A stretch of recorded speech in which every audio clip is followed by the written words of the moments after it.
AI, and it's a really, really powerful tool. So it's not just employees, but it's fans, it's followers, it's influence. And when you see people sort of rail against, oh, billionaires shouldn't exist, those are people that don't see the world through the lens of leverage. So anytime you can turn something into a levered, repeatable activity by someone or something else, you've accumulated leverage by doing that. There's $10 million locked in your laptop, and if you type the right string of keys, you will unlock $10 million. I'm very grateful that was on my dad's shelf.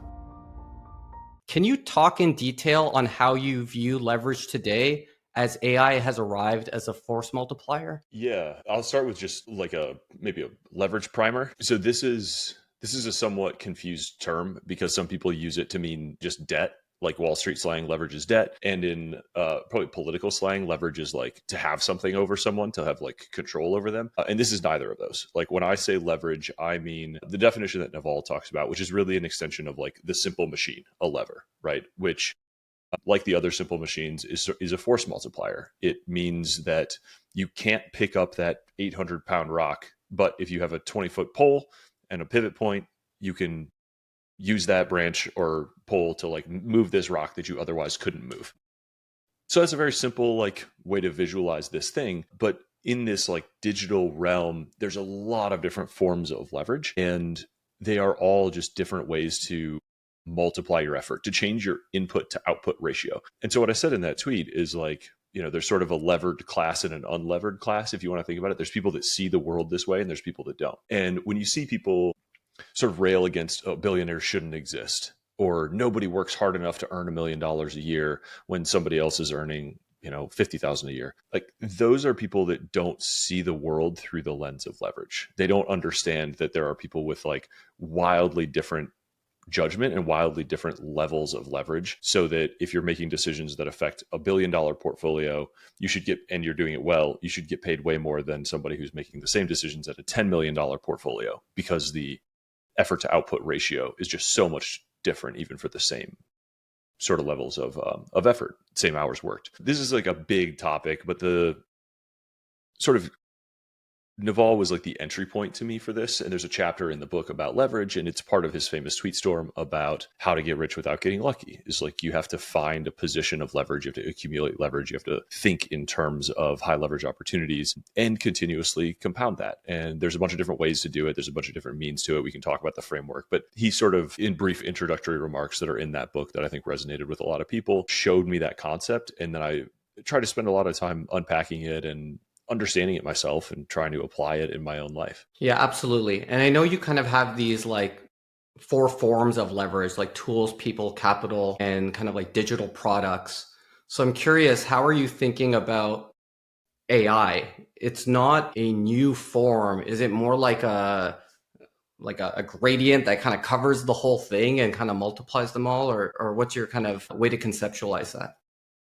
I think in its current form, it's a tool, and it's a really, really powerful tool. So the framework: tools, products, people, capital. A tool is anything like from an axe to a chainsaw to a tractor to a computer to to something like AI. Some of the tools are sort of abstract software tools. Some are hard physical tools. But a product distinct from that is something that you sort of infuse your knowledge into and create an instance of something that only you know, that can then replicate itself many, many times. So a very, very simple example of that is like writing out a standard operating procedure, right? A lot of the entrepreneurs you talk to are like, always work on your SOPs. Like anytime you do something, write out your thought process, write out your decision-making framework, write out the steps very carefully, and then delegate it to someone. And maybe that's a person, maybe that's a AI tool in the future or today, but externalize those things that you're currently internalizing so that you're always working on something new, something novel, building leverage. So anytime you can turn something that is a repetitious activity for you into a levered, repeatable activity by someone or something else, you've accumulated leverage by doing that. And doing that faster and better with bigger and bigger projects that are higher and higher value sort of accumulates this compounding leverage. And do you have a form of leverage that you're naturally drawn to? I like capital and I like products probably most. I find everybody that I talk to, and I've talked to a lot of people about this, like They all have one that they're drawn to. They have one that they know they're bad at, and they have one that that is totally invisible to them, that they don't even like think of as leverage actually. I like working with people generally and have like, but that is a very difficult, it's just high entropy, like compared to capital or products that are a little more like under the control of one person, especially at a small scale, right? So I think there's no right or wrong way to do this. Like I just want to you give the framework so that people can make their own decisions. Some people I see bottlenecked by something that they're bad at, and those people usually need a business partner to unlock it. If you're a great programmer but a terrible manager, and you want to scale a business big, you need to find somebody who's great at recruiting and managing and sort of setting a vision and marshaling people. If you just don't understand capital and can't do math or can't raise it or can't reinvest it, like you're gonna kind of always be this like solopreneur. Like maybe you're going to build a service business. Like you'll plateau somewhere if you don't sort of look at that full range. But there's also people that like, Buffett famously like compounded capital leverage for a very, very, very long time. And he knew like, I don't think anyone would call him a great manager. He's a great like persona. He's a great character, but like he found a way to make people leverage work for him with like a small number of deep relationships with people like Munger, and then just letting his CEOs go. And like he figured out how to make that work for him. So, using outliers as examples here, just for extreme cases, but even at an individual life basis or a small business basis, you have that same set of abilities, you have that same set of playbooks. You're probably bottlenecked on one of them, and running that exercise to like look at the forms that you have available and triage where you're strong, where you're weak, and who might help is useful. Yeah, so Buffett, for example, is obviously a great capital allocator and leveraged capital to his advantage. But I think he did use people as a leverage, but not necessarily in the fact that he was just a great manager or leader. Mm-hmm. But I think he just earned a ton of goodwill and reputation with the types of deals that he did, that it kind of made him the only person for certain acquisitions and bailouts. And then he even just, his level of kind of ethics and how he communicated to the community ended up becoming kind of like a network effect for him, kind of like the annual meeting in Omaha and just the kind of cult around him. And I don't think he necessarily did that on purpose, but I think it has been a lever for him as well.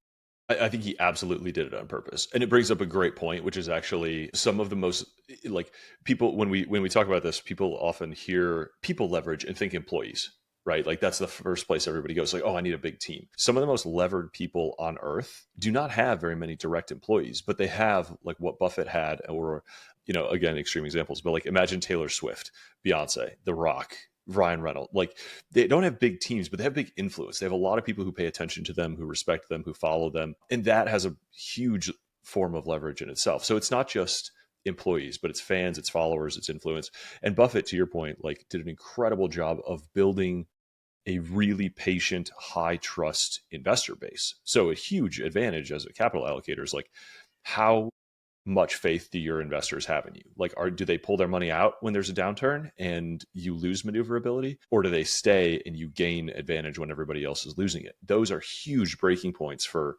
the long-term career of a capital allocator. And so a lot of people that you've seen in the investment game for decades really emphasize alignment with LPs and being really, really, or public company investors or whatever it is. And I think that was a big part of Buffett's genius, actually, taking that Dale Carnegie course, recognizing the importance of his image, actually. Like he knew from an early age he would end up one of the richest people on earth, I think. And he very deliberately crafted his image to turn away envy and reduce the number of attacks that came in a way that like Jeff Bezos does not do, right? Like Buffett, quote unquote, lives in Omaha, but also has houses other places. He, eats the same thing, drives the same thing, but also has a private jet. But he called the jet the Indefensible. But he still hosts his meetings in Omaha, and he still like throws his newspaper, and he still has this like relatively humble life, even though he's one of the richest people on earth, or at least kind of creates that story. And so I think it was a very wise, deliberate thing on his part to like understand that. Yeah, and I think what's actually interesting too is if you think about the digital product side of things, like the ability to build media, he started doing a lot of traditional media interviews, in the 70s, in the 80s. And then as those started to get online, they started to kind of go viral within the value investing community. And you started seeing those shareholder meetings on things like YouTube, and they only kind of amplified his leverage and his reach. So more people learned about him, got interested in him, and then started digging into him in Berkshire. Yeah, he is a master publicist, and I think that aspect of his career is actually really underexplored. Yeah, I think so too, because he comes across so like humble, and I don't really care about this. It's not really a big deal. But when you realize how smart and calculated he is, and you see some of the decisions he's made, it would be unlikely that he hasn't thought about it strategically. Yes, yeah, and to be clear, like, this is not to take anything away from him. These are all fall in the Number one category of fan here. compliments. Yeah. I'm a huge fan. I have a statue of him in my office. Like, I'm not taking anything away. I just think it's his accomplishments are worthy of deep analysis, and I think that's an important piece of it. For sure. So just back into leverage, kind of in general, how important are these two concepts right now? Permission versus permissionless, and how important is judgment becoming as levers become even more of a force multiplier? Yeah, different questions, both extremely important. I mean, permission is Jack Butcher is I think the coining, or maybe the best example of permissionless leverage. Like, when Naval started talking about it, Jack started living it, and he built his huge following by, he has I think a course, or at least an idea called Permissionless Apprentice. And so rather than I read that book. trying to go get a job with somebody and like being rejected if you don't get hired, just start working for them for free. Like, that's basically what Jack did. He took quotes, he took tweets, and he designed visual graphics of these tweets and shared them. And of course, someone feels seen, someone feels appreciated, liked his work, and so they reshare it. And it was this incredible kind of catalyst to his following that created his business, that created his, what is now an incredible career as an artist, digital artist. But this applies all over the place, right? I have another tweet that's a little quippy, but I tell friends of mine all the time, like, oh, did your job go away? Like, or you couldn't find a job, you got fired. Congratulations, you're an entrepreneur now. Like, go find somebody with a problem. Go find the company that you just left, and like, the problems of that company, like, offer to solve it for a price. There's opportunities all around you that people are not necessarily conditioned to see because they're trained through the whole school system essentially to like ask for permission, believe in that they need to be given an opportunity that's very specifically well defined, and you just have to do a little work to go like mine an opportunity for yourself and assume no one's going to give you permission and show up with some golden opportunity. You've got to like develop the skill of seeing those opportunities and kind of going after them. I mean, I get people all the time that reach out and say like, how can I help? And I'm like, I don't know. But if you come up with an idea for how to help and you pitch it, or you give me a demo of your work that is, solves a problem that like either I knew I had and didn't know the solution existed, or I know that I have this problem and you saw it and I didn't, like, that's even better. So I think there's opportunities all around, and you just have to like develop the skill of cultivating them.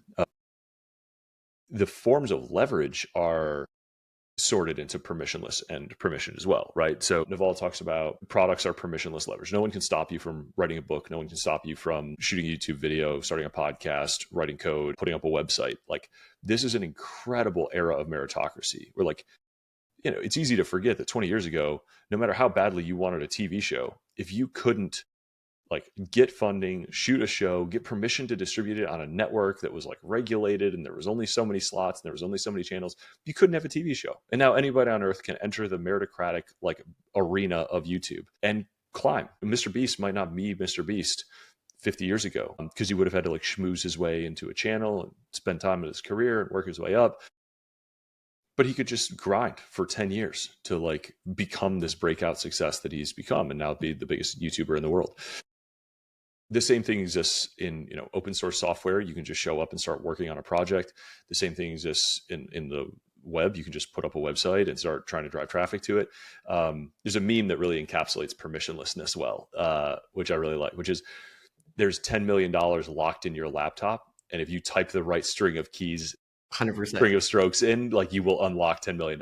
And I think that is just the best example of like, life is a video game. You don't ask for permission. You're already playing. It's out there. You just need to like crack the code. And the more fun you're having doing that and deconstructing those challenges and figuring out your path forward, like, the more it's going to feel like a video game, the more rewarding it's going to be, the more people's problems you're going to solve.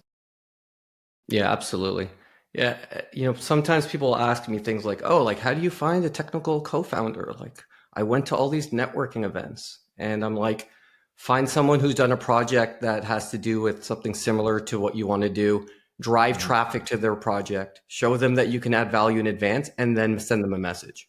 They're like, "I never thought about that." I'm like, just invert, think the opposite. How would you get on this guy's radar, right? Yeah, Like, how yeah. would you? Imagine you're auditioning and the audition already started. Imagine that person that you want to hire you is standing behind you, or your customer standing behind you, and they're like watching what you're doing, and you just need to go to work for them and then show the proof of work. Like, it's another useful mental model. For sure. And then you just have to be okay with the fact that you may get no response and you've put in this work.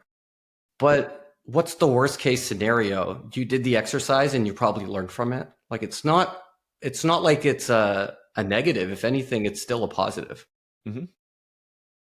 Cool. So you've said like you want to use leverage. You want to be doing two types of things. Things only you can do and things you love to do. So for you, what are the things that you would always want to own? I think the thing that I am best at, if I have any talent at all, it is in like recognizing the genius of others. So I really prize high energy, high integrity, like very interesting relationships with people who are teaching me things, who are working on making the world a better place. And that takes a lot of different forms, right? That takes the form of somebody that I'm writing a book about. So like Naval, Balaji, Elon, that takes the form of like investors in my fund where we have a partnership and they trust me to sort of truffle pig around for interesting frontier opportunities for them and allocate capital for them and do that over a really long period of time. Those are wonderful relationships and I learn from my investors. And then on the founder side, like I learn a tremendous amount from people that are at the frontier of whatever they're doing and they have a vision for what 10 or 20 years in the future could look like and how their company, their technology can make it a better place. And I love that. That feels like living in a sci-fi book. I love supporting those people, whether we invest or not. Like I love rooting for them. I love seeing this new little potential device, like this new kernel of an idea that might, blossom into an absolute forest in, over the next 20 years. That's just a really fascinating way to live. So I love the relationships and I love learning. There's a lot of opportunities that I get to like outsource. People pitch all the time especially as I talk with big publishers, they're like, "Oh, we can get this book out. We just need like somebody else can write it for you. We'll just like put your name on it." And I'm like, no, no, no. There's nothing wrong with that. Like I run a company that helps people write books, but like for me, for these books that I'm choosing to write at this point in my life, I want to have the experience of processing the knowledge. Like I want it to siphon through my brain. That's how I choose who to work on. That's how I choose what ideas go in the book. And it's how I want to spend my time. So there's there's some of those things that like fell in both of those buckets of like I love to do it and it's a thing I'm uniquely good at, I think, which is like curating those ideas. um that's the best case scenario. That's where I really love it. That's trying to merge those in it for as many hours of the day as you can is like really holy grail. For sure. And I think I think you start doing everything that you love to do, but over time, if it's not something that only you can do to the kind of quality and craftsmanship that you expect, then those are things that you can still use leverage for and just kind of understanding that. Yeah, and I think we're making trade-offs around this constantly of like how many things can you do, how many things can you do well, where can you get support to unlock opportunities that you might not have otherwise been able to do. So yeah, I don't think there's any like black and white in there, but I find it just a useful North Star of like how much time are you spending doing the things that only you can do, and where can you strengthen yourself by offloading some of that work where you're not at your best to somebody who is, to somebody where it is the only thing they are uniquely good at it. They feel like they're in their zone of genius. And then it's a win-win. That's Pareto optimal sort of outcome. And those things Absolutely. are possible all over the place. I think people have a tendency to believe everybody's just like them. And if they don't want to do something, nobody else wants to do it either, which is like a very sort of self-defeating mindset when it comes to like synergy and delegation and finding, positions of higher leverage and working with people to bring the best out of them and the best out of you. Absolutely. So you're just talking about Elon. I know you're writing a book about him. You said that your dream is that it will X the number of crack technical founders over the next 10 years. So you're picking the biggest innovator and you're deep enough in your career where you have a certain level of taste, experience, and craftsmanship around this. So this has the opportunity to be legacy defining. Do you view it that way? Not really. Like I don't know. I don't think about it. I don't think about it in those terms at all. Like I kind of pick a project at a time, and I pick a big goal for that project, and that helps me, be excited about it, and that helps people understand like the mission and the motivation behind it. I've got a little better articulation than what you referenced now, which is like what I just finished. I just locked the manuscript. It should come out in Q1. But as I was writing the introduction, I really narrowed in on like 1 million Musks. My goal for this book is 1 million Musks in the next generation. And I think there's a lot of things that are hard about Elon Musk's life. And I don't think necessarily people would volunteer to replicate every part of it. Like he's got some hard things in his background. He had a hard upbringing, he's challenged relationships, but he is also undeniably, in my view, the greatest living founder, maybe one of the greatest entrepreneurs of all time. And he's not done yet, right? Like we got hopefully another, knock wood, like 40, 50 years. So Yeah. like, let's see, I don't see him slowing down. But the world and the future that I can imagine if there are a million Musks in the next generation, and I'll be specific about what I mean there, is just like people who are actively tackling things that are widely considered impossible and actually manifesting them in the real world, right? So like we were nowhere on the trajectory of going to Mars, and now it feels not inevitable, but like likely almost in the next 5 years based on the current SpaceX trajectory. Electric cars were nowhere, and climate change was worsening quickly, and there were no real plans for anything other than government imposed austerity programs and like ineffective climate credits, right? Mm-hmm. And Elon Musk just sort of willed us into this electric era and the autonomous era, both catalyzing massive changes that are going to save hundreds of thousands, or if not millions of lives, and save the planet from climate change in a very meaningful way. And just in case that doesn't work, also back up the biosphere by like getting us to Mars. And that's just two of his like 5 or 6 companies, right? Depending on how you count. So it's an unbelievable, unprecedented, like kind of level of success. And I think the culture that he creates in the companies and how he elevates engineers and the efficiency that he drives and the intensity that they operate with is replicable. Like there's a lot of those core ideas that like if you're an 18-year-old trying to figure out what do you do with your life? What missions are important? How do I choose what to work on? How do I work on it? Like if you can download the best of Musk into your head and apply those things starting when you're 18 and do it, in a healthy, productive way, and we can get 1 million people, 1 million kids like dreaming that big, working that hard, embodying that culture, like the number of industries that could be radically changed, the number, like that is actually how we unlock this kind of next industrial revolution that leaves us all in a mind-boggling abundance that, we've lived in a little bit of stasis. Aside from the digital and software worlds, like there's not a lot of physical transformations that have happened in our lifetimes if you're under, 50, 60. Yeah. So, but these leaps in progress can continue. These are absolutely doable things. We are so far from the limits of our technology or our abilities or, what physics is going to let us do. So I see that as like the most inspiring part of Elon's message and existence, frankly, is like, what can he catalyze in terms of the next generation? And this is what I hope this book does. So I'm really, really excited. I've been working on it for like 5 years. It's millions and millions of words distilled, and I'm going to absolutely like go on a warpath to get this book into as many hands of like young people making decisions about their careers and what's important and how to work and what to work on as I possibly can.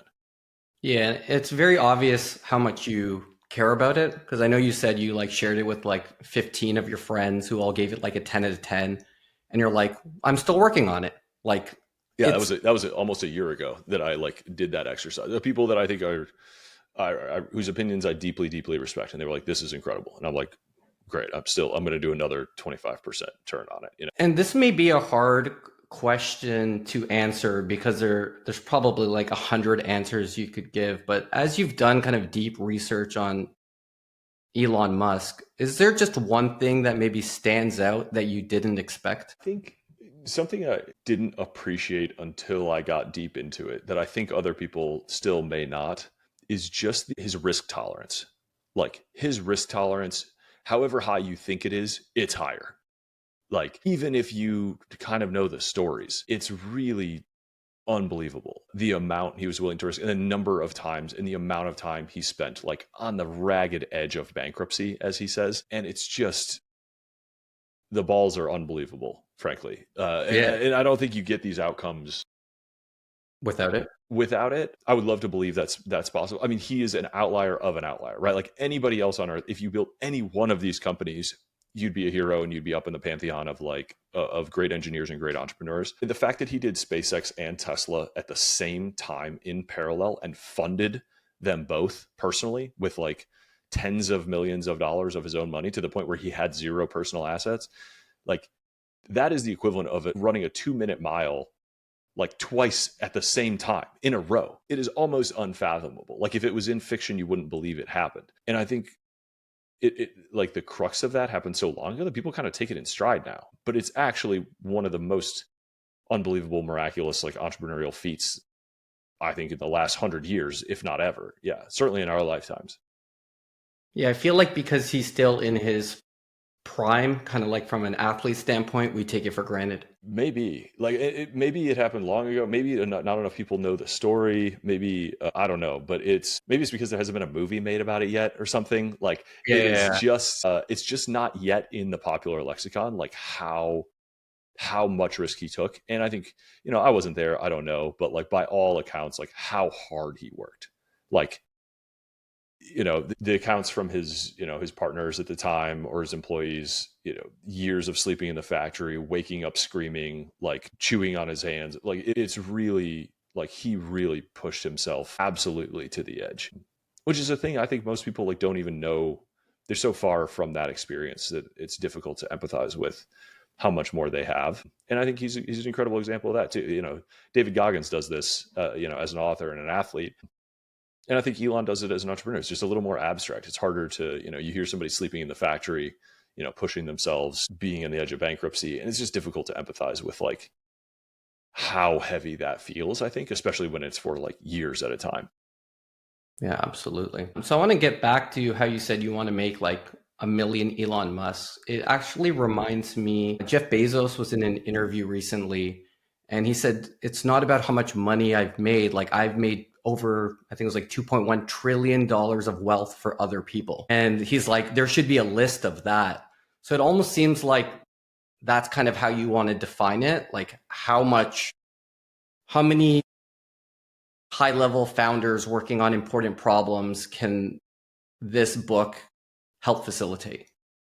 Yeah, I think, I don't know exactly what the right like multiple is, but whatever the market cap value is of someone's company that they created, when you understand, and it's when in an industry and under a regime where like it is a good positive outcome, net positive, good execution of capitalism, no regulatory capture, no, cronyism, no whatever. The amount of total wealth created for society is actually multiples higher than the market cap of that company. If Jeff Bezos created a $2 trillion company, but every single customer who interacted with Amazon is better off as a result of it and gained some intangible value. Every employee who worked there is part of this system that created value for themselves, and they're better off for working on it. And there's the market cap value and all the investors that are better off as being a part of it. And there's all the future benefits to come. So it might be X. Like this is the miracle of entrepreneurs. And I still think that's not widely appreciated. Jensen Huang, I think, said he's created, I mean, the amount of billionaires created by NVIDIA at this point is like crazy. Triple digits, maybe? Wow. Like it's a lot. And I love when companies sort of espouse that deliberately, like even a humble business, like I think Quick Trips, I think it's Quick Trip. There's a case study about like, if you come work here and you're a manager of a individual location at Quick Trip and you're here for more than 30 years, you will retire a millionaire. Like amazing. That's an incredible thing for, a small town business that you can start as an entry level, minimum wage employee and work your way up and spend 30 years at a company and become a millionaire. Like that's an incredible opportunity.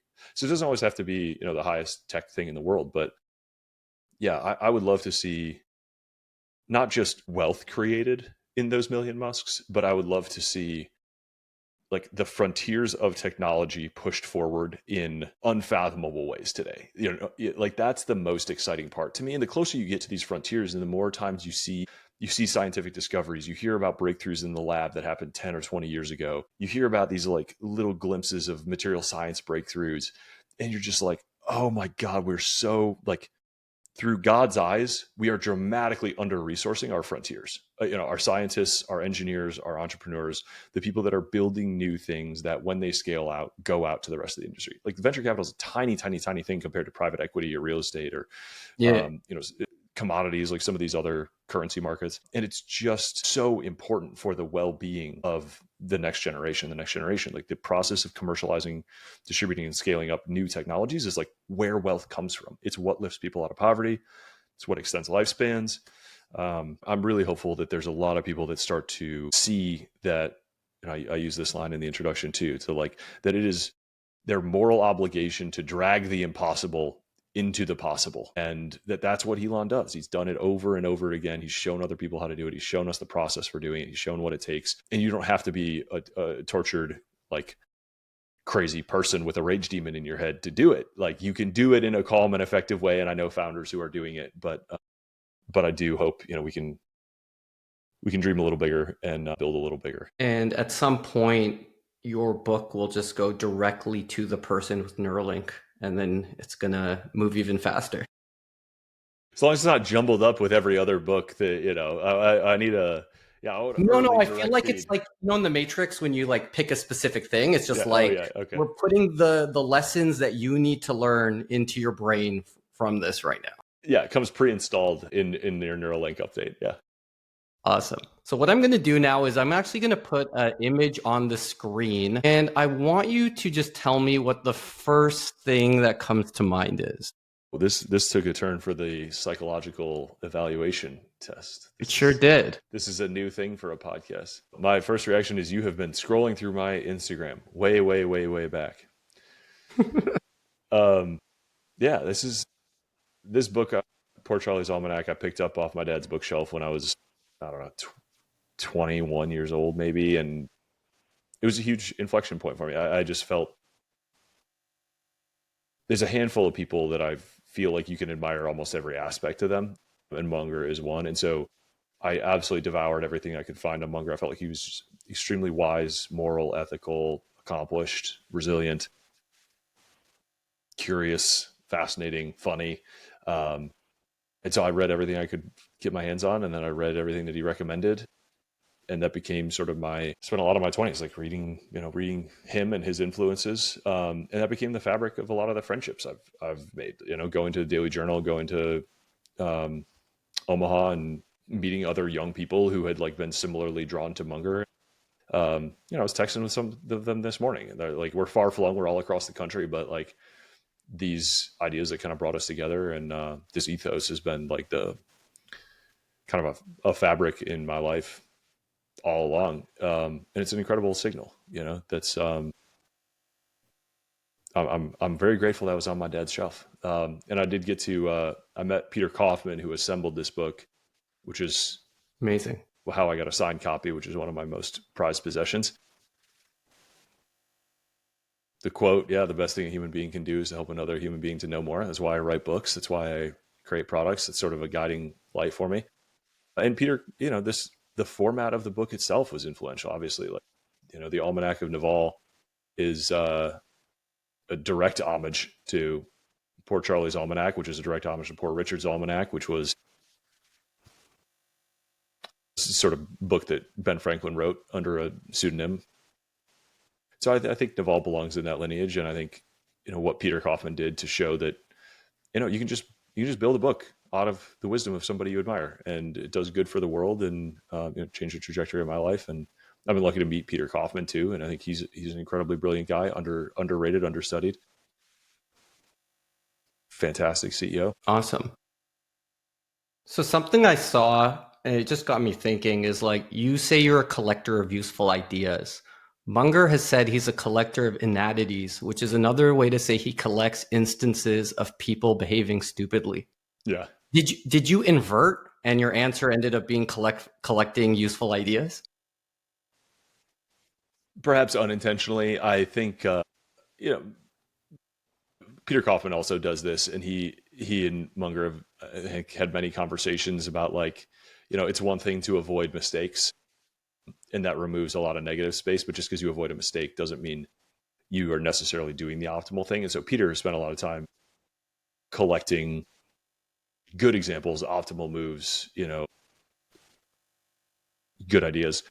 And so I think they're both good practices, right? Like I think in some, tennis is a funny like metaphor for this. Like most amateur games are won or lost based on how many points you lose, right? Like so if you're an amateur tennis player, like just try to keep the ball in and you'll win. If you're a pro player, like that's probably not enough because everybody can pretty much keep the ball in, and so you have to like go for a very direct, like you have to go for a kill shot, you have to go for putting the other player out of position, you have to win the point through advantage, not just wait for the other person to make a mistake because they're not likely to. And so I think those are different frameworks, right? Like in some areas of life, it's sufficient to just like understand the failure modes and avoid them. In others, you really want to emulate, you want to just not avoid the bottom 80%, but really try to work your way to the top 1% or top 10th or 100th of a percent. And for those, it's probably advantageous to to not just eliminate the failure modes, but study the success cases and see where those might have something to teach you. And I'm sure Charlie did a lot of both, right? I think of course, obviously, yeah. Collecting inanities is probably like a prescription for the masses thing, which if you look at, it's almost a modern religion. Like if you look at the religious texts, they don't always tell you what to do. They don't tell you how to be better. They don't tell you how to accrue power. They just help you avoid all the common mistakes of sin and folly.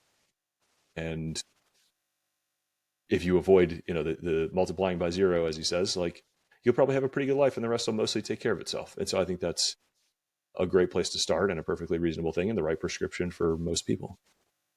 For sure. You were talking about tennis. Do you know the story about Charlie Munger and when he practiced tennis? No, tell me. I'm pretty sure this is true, but from what I remember, he spent like an entire summer just practicing volleying at the net because he thought it was like the highest ROI. That's hilarious. Yeah, that's very Munger. Find the leverage. Very Munger, right? Find the one thing that's like the high leverage item. He's like, most points are at the net. I'm just going to be good at that. Yeah, it's like I used to play pickup basketball with a guy. Almost everybody was like in their 20s and really fit, and we played with a guy who was like 60 and didn't run the full court, but he was an absolute murderer from three, and so everybody wanted him on their team because somebody would always leave him, and he could always shoot, and his hit rate was really high. It was awesome. Well, if you watch basketball, most of the players who are in the league who are over like 37, they're just like spot up 3-point shooters because you can still do that skill while you're older, right? Yeah. So it started to become a liability on defense, but yeah. But definitely a liability on defense. So what is your Mount Rushmore, your 4 favorite lessons that you've learned from Charlie Munger? This is a long list to triage. I really appreciate the quote's in front of me, so I'm going to start with it. But like the best thing you can do is help another human being to know more, and attached with that's instructive, but it's attached with this idea like the acquisition of wisdom is a moral duty. I really like that one. I sort of admonish people with that all the time, and including myself.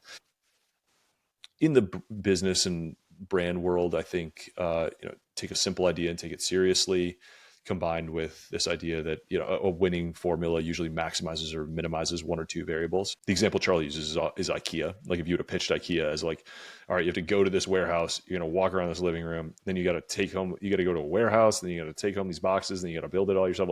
That was an insane thing. It's going to be really cheap furniture that you're not going to want to move, and but it's going to be really well designed, but it's going to be really cheap, and everybody's going to know it.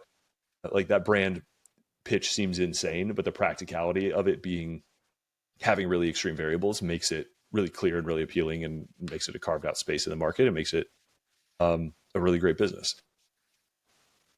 Another that I really like, if you want a good spouse, the best path is to deserve it. That's something I told myself a lot. A lot of these are sort of related, the supporting arguments, but if you want something in life, figure out the price and pay it. Those are both really key. And a more specific version of this that I use with friends that are like, I'm married, but friends that are single and looking is like, if you want a wife who's in the gym at 6 a.m., like Go to the gym. Go to the gym at 6 a.m. You'll probably meet her there. Like the another Mungerism. I mean, the whole category of just like seeing the world through first the lens of like the objective physical world of like what is likely to happen, and then the whole separate lens of the psychological motivations, I think is really, really, really useful. I mean, the whole talk of psychology of human misjudgment is kind of like that. Like, in what ways are humans predictably irrational? In what ways do their behaviors, counteract their statements? Seeing those is like really helpful in understanding them for yourself and your own operating system, but also, as you're working with other people and coordinating with them, that's really useful and important. I mean, the whole category of a Lollapalooza, right? Like these multiplying outlier, like self-reinforcing outlier effects. This sort of hints at the power law, right? Like you have these extreme outcomes, and some things return to average, and some things just continue to compound. If it's a winning formula, it just keeps getting bigger and more, accruing more and more power in the market, or in the zeitgeist, whatever it is. So I think Lollapalooza is a really helpful one too. And I just appreciate his humor, honestly. Like, I think I love his humor. He's just fucking funny. Yeah, he's a funny guy. And for me, it's really interesting because I've been listening and reading Munger for, I don't know, 15, 20 years. Mm-hmm. And things really click at different times in your life. So maybe like 2-3 years ago, just this whole idea of like incentive driving behavior clicked. And now any kind of decision, anyone that I speak with, I can see through that lens. Mm-hmm. And I couldn't before, even though I'd read the material. So I find sometimes it just needs to be delivered to you in the right way in the right time. And then it's there forever. Like that can't be taken away from me now. Yeah, I spent a day with Naval and recorded an update to our audiobook and published that as a podcast. It was one of the highlight of my life. Awesome. So far. Awesome. I really enjoyed making it. And I thought it was a great conversation. I still listen to it, because I learned from it. And I'm still, one of the ideas that he talked about is like this alternating cycle of like, you need to hear the wisdom, but you also need the lived experience to validate the wisdom. Like it's very difficult to like truly embody and enact something until you've seen it play out in your whole life, maybe a positive and a negative example in some cases. As you're talking about, like when you actually drive incentives and see it work, you're kind of like, oh yeah, Charlie was right. But that wisdom was floating around waiting for the experience to attach it to. And the like feedback loop between those things. Like you always want to be gaining experience and you always want to be ingesting, this new potential wisdom. And when those sort of atoms collide, a new thing like locks in, hopefully in a more permanent way for you. Yeah, something you guys were talking about actually was this concept of like timeless versus timely info. And when I heard it, it made me think of like Nick Sleep. I don't know if you know what that is, but he has this concept of like the shelf life of information. He describes it as kind of like food. Some is perishable while some has a long shelf life. So how do you kind of allocate your time between studying what's timeless versus what's timely? Yeah, I don't think Naval said this exactly, but like advocates a barbell approach, right? Like the greatest philosophers in history are generally best at describing the unchanging aspects of the human condition, like the writing that has survived for hundreds of years, whoever your favorite philosophers are. But like, there's a reason why we're still reading, Plato. And it's because a lot of stuff is really well articulated, or Shakespeare. In terms of what's like recent, this is kind of like the news. Zero people on earth are reading the news from 6 months ago or 5 years ago, picking up a newspaper and like reading it through as though it's relevant today. Though the news of today may be relevant, if you're in an industry like, venture and investing where like timely information is very valuable and you want to know when there's a new breakthrough, a new discovery, a new unlock, a new market emerging, something like that, then like that timeliness of that information is very relevant. There's also a lot of timely information is irrelevant, at least to me, right? Of like, who is doing what are the sports scores, who's what celebrities are doing what, like that's not relevant to my work or interests, but it is timely. And maybe there's even some timelessness to it, depending. But I think there's a lot of people that have a lot of experience or consume a lot of information, but never seem to get any wiser. And it's because they don't have a practice of infusing this timelessness and noticing the patterns and like hanging what's happening on wisdom, or frameworks that come along with it. So time wise, I don't know. It depends. Like I spend a lot of time on Twitter, honestly. And some of those are really fresh breakthrough things where I'm following founders and investors who are right at the cutting edge. And sometimes I'm following, I mean, honestly, the value investors are really good at the long-term timeless. I'm following historians. I'm following people that are like curating what is essentially timeless stuff. I'm reading, last night I was reading Chesterfield's letters. Chesterton? Yeah, Chesterton. It's like, was in the book, not looking at the cover. And like a lot of those things are so still so useful to whatever you're dealing with. Like the timeless almost always applies to the timely, but the timely doesn't necessarily always exist, but it can be decisive for some of these industries and some of these decisions you're making. Yeah, I think the timeless is always useful and it's important, but you have to get in the arena too, so you can make that wisdom your own. Yeah. I think there's, it's very attractive to think about just like sitting in a cabin reading and acquiring wisdom. But like, if you never even write, let alone sort of try to act, like I refer to this as like the test of reality. I want to learn, I want to acquire new knowledge. I get a lot of excitement from it. But if you don't test the things that you're learning, it's hard to stand on that knowledge. You can be reading a lot of stuff about what's timely. You can be reading a lot of stuff about what's timeless. You can feel really smart. And I think we all know people that do this. They are really smart, or they present really smart, or they put a lot of emphasis in making themselves really smart, but they never actually take very many tests. They kind of work a dead end job, or at least like don't put much of themselves into their job. They don't create great, unique, new pieces. Like I'm not saying work is the end all be all, or family or anything, but like, you can't just walk around being like, I read more books than someone, but do nothing with that and feel morally superior to them. In my view, somebody that's like in the arena, even if they've never cracked a book in their life, but they're earning knowledge through like bouncing off walls and interacting with the real world and manifesting things and building stuff. Like that's very admirable. Do you think that building judgment is underrated? Yeah. I think even when people think that they are appropriately rating judgment, they're actually still underrating judgment. Yes, I agree. I agree with that on a lot of levels. It's a broad word, so it's easy to overascribe it. But like, thinking about who I want to work with, who I want to invest in, who I trust to like take care of people in my family.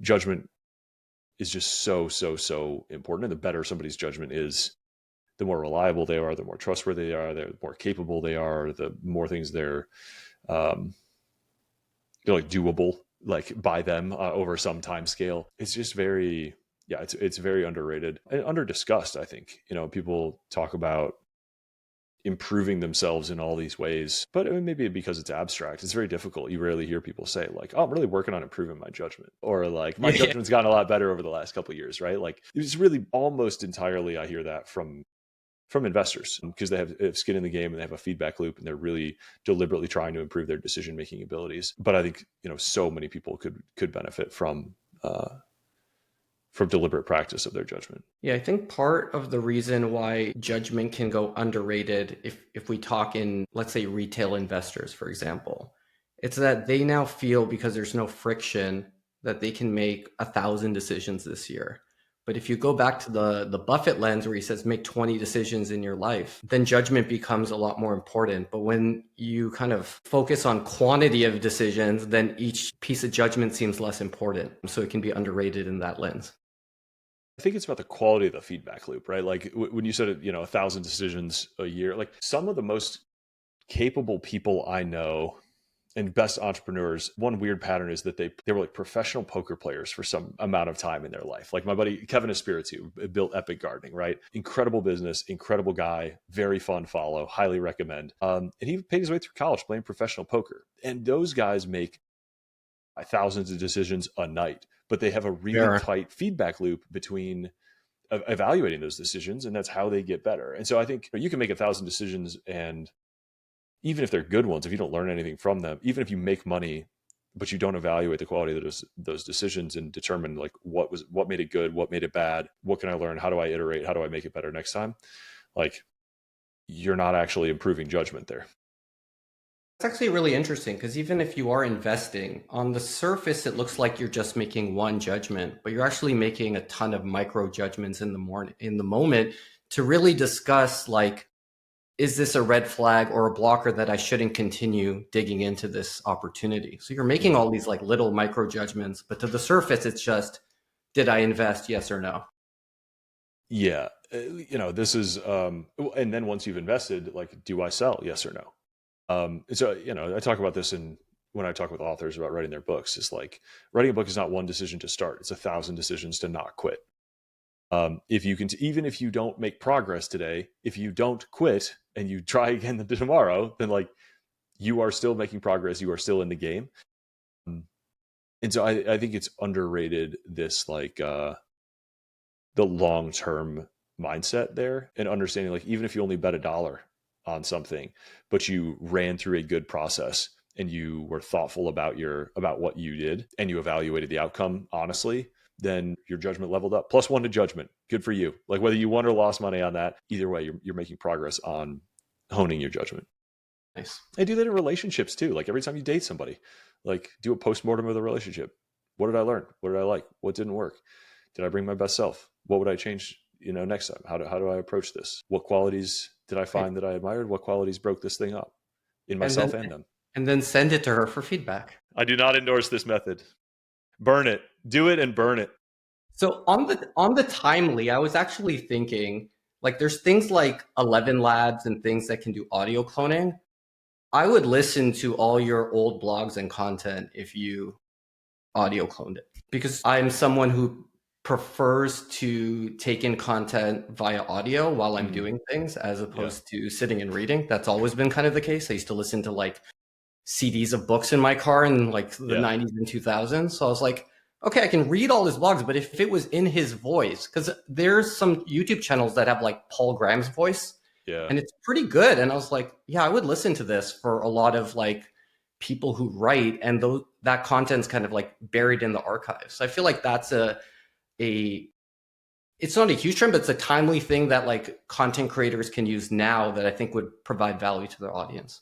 It's interesting. What Naval does this, but it's not my favorite, is to do like these like short 5-minute podcast episodes. Because like when I put in a podcast, I go do the dishes for 20 minutes or go for a walk or I'm on a long drive, and I don't want to be like resetting a podcast every 5 minutes. I agree. But maybe I bet I could categorize blog posts and just be like, all right, here's 3 or 4 essays on wealth or on leverage, and I'm going to like read this one, recap it, bridge to the next one, read this, recap it, and make them a little bit longer. Like those would be fun to revisit, actually. Yeah, you could even use like GPT to organize it for you if you wanted to, as a lower effort way. But I don't think you want to do that. No, I need to review it. I want to review the ideas. I want to make my brain do some heavy lifting. All right. I'm going to finish today off with a bunch of kind of quick questions here. So the first one is, what is something you deeply believe that most of your smart friends do not? That climate change is solved. It's just a matter of like engineering that we're gonna have like a dramatically electrified, that energy is the fundamental like driver of everything, and we need massively more energy, primarily through solar, but also nuclear. That we should 10x the amount of like people on the planet and the amount of energy per capita. That having kids is the meaning of life. Wow. I don't know. There's probably quite a long list. That everybody who considers themselves part of a political party is wrong and no longer thinking critically about anything. Cool. Probably shouldn't end on that one, but no, that's fine. We can cut that out too. All right. Next one here is there a piece of wisdom that you've learned and you like logically you understand it from Naval that you've actually had challenges implementing? I mean, the first one that comes to mind is just like, obviously it's very difficult to live a truly enlightened, like totally unbothered life. I intellectually understand that, the self is an illusion and none of this matters, and there's really no reason to ever be angry, because it's literally never useful, and all it does is make your subjective experience worse. In practicality, it's very difficult to like actually eliminate that from your life Yeah. completely. That the concept of stress is like generally useless and unhelpful. So it's mostly behavioral stuff like that. I think it's also really hard to separate, to always be doing the highest and best use of your time, regardless of like expectations and social commitments. Really, really, really hard. And you want to be a good person. You want to be reliable. You want to deliver for the people around you. You don't want to shirk responsibilities. You don't want to be perceived to be better than, or be perceived to be perceiving yourself as better than anybody or anything, like, any particular job. But that many times is at odds with like waking up and doing the thing that you think has the highest value to the world, to the future, to yourself, to your family. And so that's a tricky thing. Yeah, I think what's also interesting is if you are not just 100% about your work, it's harder to know what the 2 or 3 most important things to do on the day is, because there's very clear high leverage items you can do for work. But if you take that approach with parenting, that quality is more important than quantity, I think you are assuming you know when those moments are going to come. And sometimes it is the quantity that matters as a parent. So I think a lot of people are really work focused will say things like, oh, I spend quality time with my kids. But with kids, I think it's quantity, and you're just spreading like a surface area and you don't know when the quality is. It's not always on the big family vacation. Yeah, I think that's a very good point. And I think quantity is a merit of measure, like, or a measure of merit on its own in parenting. Like whether it's good time or whether you're just doing something boring or dumb together, like those are all good things. Actually, this is another thing that I think is probably an unpopular opinion. Is I actually, if the means allow, like I would rather functionally retire while my kids are young, somewhere between 0 and 10, when they like most want to be with their parents and get the most out of being with their parents, or work dramatically less and make that time up in retirement. There's plenty of people I that did like that. I retire did at that 60 and like, yeah, for the last 4 years. I dedicated to my kids when they were ages like 3 to 7 to 8, I because I love thought that. it was the high value time when they needed their dad to spend time with them, to play video games, to teach them lessons, and just be there. I kind of thought like, hey, that's more important than high school or after. Yeah. So I want to dedicate it now while they're still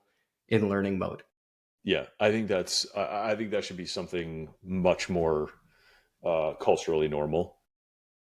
I'd rather, I know plenty of people that are retired when they're 60 and then kind of like, Cool. What do you do now? Golf? yeah, a lot of golf, a lot of like that time is just a little less precious. Like, and whatever, I'm never going to actually retire. So like, I'll probably just keep doing stuff I love forever. So like, what's the point? The opportunity cost of this time with family when their kids are young is so high. Well, also think about those hours are a larger proportion of the total hours that they've lived. So it's Mm-hmm. more meaningful. Like that's kind of the lens that Yeah. I look at it, is like, if I spend 20 hours a week with them when they're 3, that's the equivalent of 60 hours a week when they're 9. So it is actually quite valuable.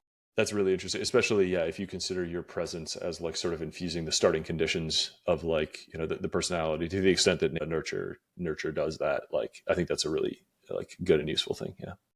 But what I'm going to do is I'm going to Good for put a you. few images on the screen here for each one. God. Tell me what it is and your first thought. And I dig deep, so you already know that at this No, point. now I'm nervous. I thought it was just going to be the one. All right, let's go with this one here first. Are we uploading my consciousness to AI? No, what do you see here? Oh, Naval's life formulas. This is old blog. I didn't Naval know and about Startup Boy until I knew about Venture Hacks, obviously, but I had no idea the Startup Boy existed. yeah, old school Naval, early days, the pre history. Naval and Nivi are both like incredible writers and just incisive thinkers, and their blogs still, I mean, so much of this still is evergreen, honestly. Yeah, you can't spend too much time installing this stuff in your head. I really like the 4 types of scale. Life Formulas was in, I think Tim Ferriss republished it in Tools of Titans. I think, it's in the back of the Naval book too. But like the fact that he formulated these super, super early and just distills, a good life down. The 4 types of scale and a handful of kind of similar posts like this that Nivi did are really formative to me of like what actually is a startup, right? So, I don't know that I'm going to nail this, but off the top of my head, like he's like, there's businesses like McDonald's that make a mediocre experience and drive massive scale. There's businesses like Four Seasons that drive an incredible experience, but it's very small scale and it's very expensive. But technology startups, which is back to why I just absolutely ranted about like the value of Elon and the ethos of Silicon Valley and the moral importance of scaling technology, is over and over again finding ways to deliver massively better experiences in the way that the Four Seasons does, but at the scale of McDonald's. And if you think about what the iPhone actually did, it's that. It created a device that no one on earth could have possibly conceived of or afforded before it was created, that is magical, and then made it so many times that billions and billions of people can access it. And like that is of such moral good that if you're not working on that, please work on understanding it so that you can start working on it. I agree. At least work on understanding it. All right, next one. This is the OG. Oh man, you've been in the Wayback Machine. I have been in the Wayback Machine. This is my first landing page for. This is probably my first like moderately successful internet project called Evergreen. I worked on I would pick a topic. I'd go out to my email list and say, like, what's the best thing you've ever read, seen, watched, heard, listened to? What's the best resource on, say, network effects? And then I would smash all that in my head over the course of the next week. And then I'd write a summary. There's sort of a fractal, like, here's the best parts of this idea. Here's a summary of it and link out to the original material. It was kind of my like self-assessed MBA. I learned a lot doing it. I met a lot of really interesting people. This was relatively early in the kind of like, Lenny Rakitsky hadn't even started yet, but like stratechery was still relatively niche and Farnham Street was getting started. And there's definitely days where I'm like, you fucking idiot, you should have just kept doing this, because it would have compounded into a really incredible thing by now, I think. But I try to make a leap to like making this a platform like Hacker News. And I just didn't like make that leap. And then I started working on the books instead. So also fun fact, this logo is just me typing in Helvetica with a highlighted background and screenshotting it. So just keeping my design budget down. You know what's funny is if you hired like a really fancy designer, they might make the exact same one, but they would have just like wow, erased a few corners of Helvetica, like of the G, to make it look like a tree or something. Yeah, no, this is a really cool experience. It was my first sort of tangible proof that like if you just do good work and put it out on the internet, like you will slowly accrue like attention and friendships. And this became an early sort of, I don't know, calling card, but like this became early proof of work that led to some really great friendships that were super pivotal in my life. Awesome. I love the name too. As someone whose podcast is Earn Secrets, I see Evergreen. I'm like, what a good name. I really like the name. Yeah. The whole point was to collect this evergreen knowledge that was like, this has been a theme in my career actually, is like,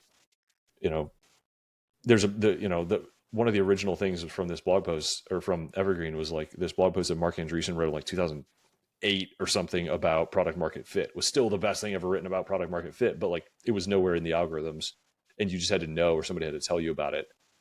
And so I wanted to build something that, like, rather than Hacker News, which sliced by like almost every feed basically slices by what's recent, I want to slice horizontally by what is best. I want to, like, what is the the top ranked thing on this topic of all time, and then you could go down and read those things. So that was kind of the ethos, and like that was the mission of Evergreen. And that mission is still functionally what I do in the books, right? Like I'm taking wisdom that I think is timeless and critical and useful and everybody could benefit from knowing, that has vanished in the algorithms, and just preserving it in a more permanent format, which is books. Is a low entropy format for extremely durable, timeless wisdom. Amazing. So the last one here, I actually really believe that what makes us authentic and unique is kind of the hobbies and the childhood that we had growing up and how we're able to relate it to the things we're working on today. So I've heard you do that with things like sci-fi, but also with Harry Potter quite a bit. You've related Harry Potter to things in technology. So I'm putting three examples here. Maybe you can just talk through it because I find analogies that culturally hit your childhood, they really connect and stick with us. So here's a few.